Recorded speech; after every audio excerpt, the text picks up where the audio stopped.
Alright, so today we're going to look at graphing exponential growth and decay models. Some needs you're going to want to have on you. Guided notes that I gave you, a calculator, and then a pen or a pencil. So I got a question for you. Would you rather have $10,000 given to you every day for the next 30 days? Or would you rather have a penny today, but I'll double it every day for the next 30 days? We were probably thinking, well, option A, a penny is not a whole lot. So let's start looking at these tables here. So after 10 days, I get $100,000. After 9 days, I get $512. So you're still saying, well, option A, Miss Marsh, it's got to be option A.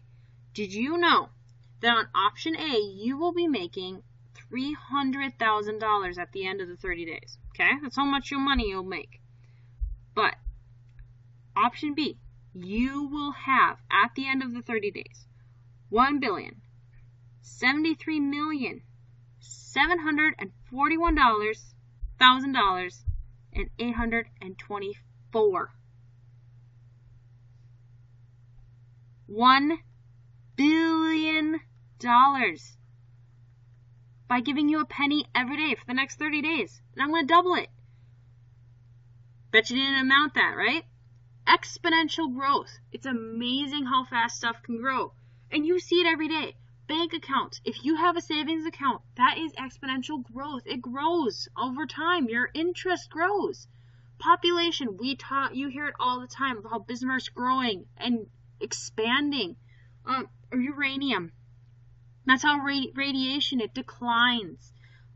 We see that all the time when they talk about Chernobyl and various places where we know that there's still radiation there, and over time it's going to decline. Your car, depreciation in your car, the number of years you drive it, it's worth less and less money. And then carbon fossils, carbon dating. That's how they know that a mummy is so many years old. They use exponential decay. That's how they know how old a mummy is. So this is very useful in real life situations. So here's some examples for you. Y equals 2 to the x. This is actually a growth function. Notice how as you go up, it looks like it's growing. Makes sense, right? So this is a growth function. Look at this one, how it looks like it's like sloping downwards. It looks like it's going like a slide. That is a decay graph. So it's an example of decay. This is an example of growth. Just to notice the nice slopes that you see on them. So an exponential model, what these is going to look like? They're going to look something like this. Y equals A times B to the x. An exponential growth function is when your B is greater than 1. So that's going to be this B right here. It's going to be greater than 1. That's known as your growth factor. If your B is less than 1 but greater than 0, a fraction pretty much, that is going to be a decay function, and your B is going to be known as your decay factor. So you're going to want to pay attention, look for that B. That's going to tell you, is your graph going to slope up or is it going to be going downwards? So let's actually graph some of these. So we have f of x equals 1 over 3 to the x. So f of x, remember, that's just a fancy way to write y. So we're going to have an xy tables for each of these. And you're going to plug in -2, -1, 0, 1, and 2. Easiest ways for you to be able to graph these things. So if you plug -2 in, you're going to do, on your calculator, 1 over 3 to the -2. I'll wait while you type that in here. That should be 9. You should have gotten 9. Did you? I hope you did. -1, you should have 1/3 to the -1. That's 3, so you're going to definitely need a calculator today. 1/3 to the 0 power. Notice I'm just taking the x I want, plugging it in. Anything to the 0 power is 1, so you shouldn't have needed a calculator. That's just 1. 3, or 1/3, excuse me, to the first, that is 0.33, so 0.33. And 1/3 to the second, that is 0.11. So you will get decimals when you're graphing these. So let's graph these points. -2, 9. -2, 9. There's an ordered pair right there. -1, 3 right there, 0, 1 right there, 1, and 0.33. That's just like right there, kind of. Doesn't need to be perfect, just a dot. 2 and 0.11, it's even closer to 0. So I'm going to connect my dots here.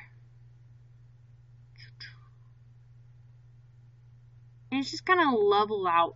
If you would look at a graph and you keep pointing numbers, you would see it's never going to actually cross over 0. It's kind of cool that it doesn't. And in Algebra 2, you'll talk a little bit more about why it doesn't cross over 0. But for this, just for Algebra 1, we're just going to be graphing. So my graph, what kind of graph is this? Is it a growth or decay? If you look left or right, look left to right, excuse me, you're going to see it's going downwards, right? Looks like a slide. So this is a decay graph, all right? Decay graph. What about this one? So just like last time, here's my x, here's my y. I'm going to plug in -2, -1, 0, 1, and 2. So we're going to do 3 times 2 to the -2. Now, don't multiply the 3 and the 2.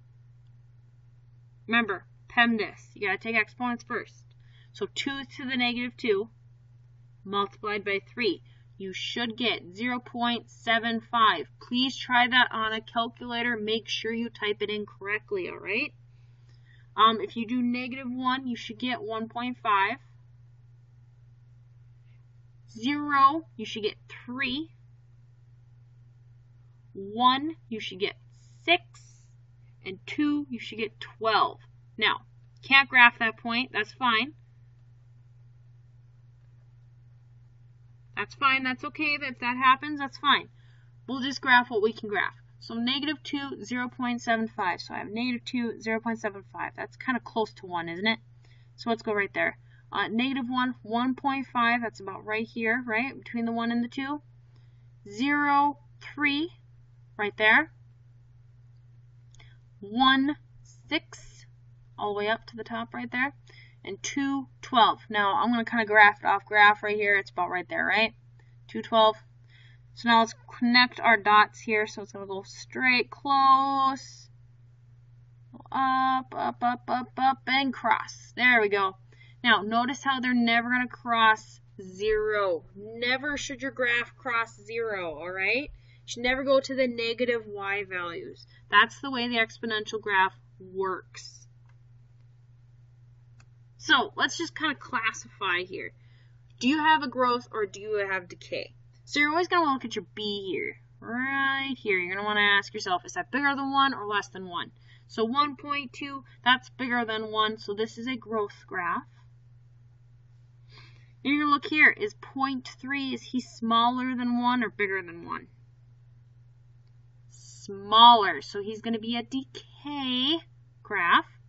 3/5, if you get that as a decimal, it's 0.6. That is smaller than 1. So this is decay. 7/2. Now, don't be like, well, that's a fraction. It's got to be decay. It actually isn't. 7 divided by 2, that's 3.5. That is definitely bigger than 1. So this is a growth graph. Be very careful. Make sure that you don't say fraction equals decay, because not necessarily.